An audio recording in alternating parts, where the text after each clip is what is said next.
रमेश एक सरकारी अधिकारी है जो कि पुणे में रहता था। उसका ट्रांसफर आगरा में होगा तो उसने अपने परिवार को लेकर आगरा चला आया। उसके परिवार में उसकी पत्नी और 2 बेटी थी। आगरा में वह एक मकान किराए पर लिया जो बहुत ही अच्छा था। उस मकान में आकर बच्चे बहुत खुश थे क्योंकि घर के पास में ही एक पार्क था जिसमें बच्चे खेलते थे। उन बच्चों के साथ खेलकर उन्हें और खुशी मिलती थी।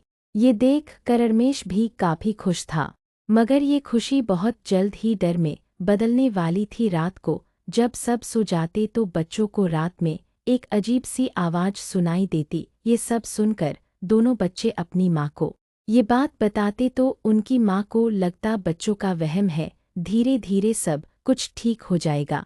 ये सोचकर माँ उन्हें समझाती ऐसा कुछ नहीं है, ये अभी नई जगह है इसलिए तुम्हें ऐसा लगता है, धीरे धीरे सब ठीक हो जाएगा। बच्चे भी माँ की बात मान लेते हैं, मगर आवाज आना बंद नहीं होती। बच्चे डरे रहते हैं। एक रात रमेश देखा कि उसकी बड़ी लड़की काफी डरी हुई उसके रूम में आती है और कहती है, पापा मेरे कमरे में कोई औरत है जो हमें कभी से देख रही है।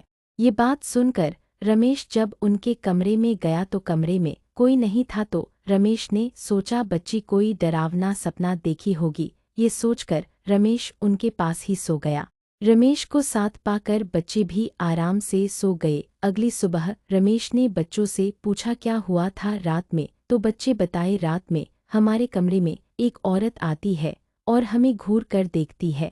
बच्चों से ये बात सुनकर रमेश सोच में पड़ गया कि ये क्या हो रहा है। बच्चों के साथ फिर रमेश ने कहा कि अब तुम सब मेरे कमरे में सोना। ये बोलकर रमेश अपने दफ्तर चला गया। जब शाम को वापस आया तो उसने अपनी पत्नी से बोला, हम बच्चों के कमरे में सोएगो, बच्चों को हमारे कमरे में सुला देना।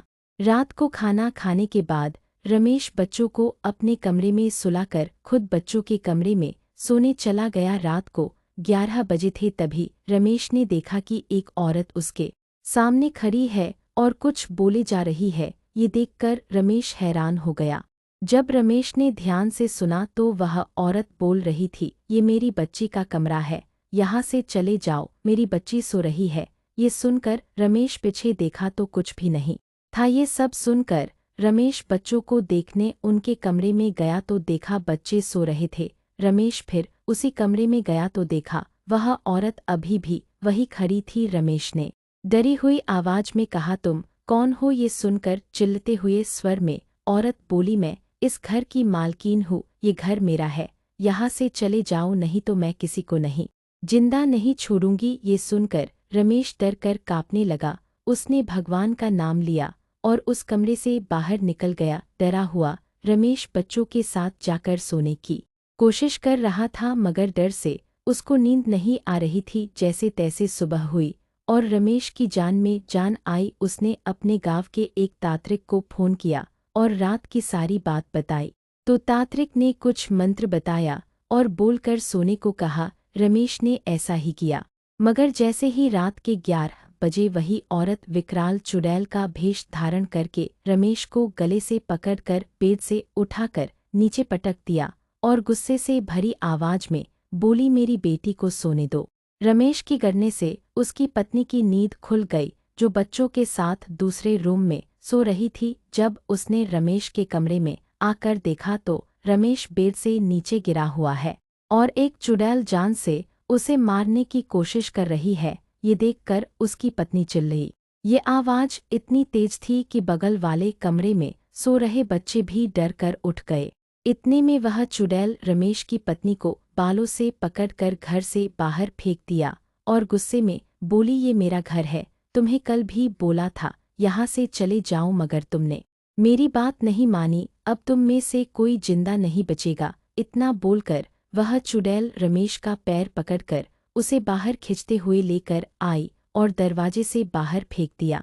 ये देखकर उसकी पत्नी डर कर रोने लगी और बोली, मेरे बच्चों को छोड़ दो। इतना सुनकर चुड़ैल बोली, तुम्हारे वजह से मेरी बेटी सो नहीं पा रही है। उधर से दोनों बेटी पापा पापा बुलाते बाहर आए तो देखा वही चुड़ैल खड़ी है। बच्चों को देखकर चुड़ैल दोनों को बालों से पकड़कर घर से बाहर खींच लाई और अपने बड़े बड़े दांतों से उनका गला पकड़ने गई तब रमेश ने कहा कि बच्चों को छोड़ दो, हम कल घर छोड़कर चले जाएंगे, आपके बच्चे की कसम। इतना सुनकर वह रुक गई। अगले दिन रमेश घर छोड़कर दूसरे जगह मकान किराए पर लिया और वहाँ सब अब ठीक है। सब्सक्राइब करें। धन्यवाद।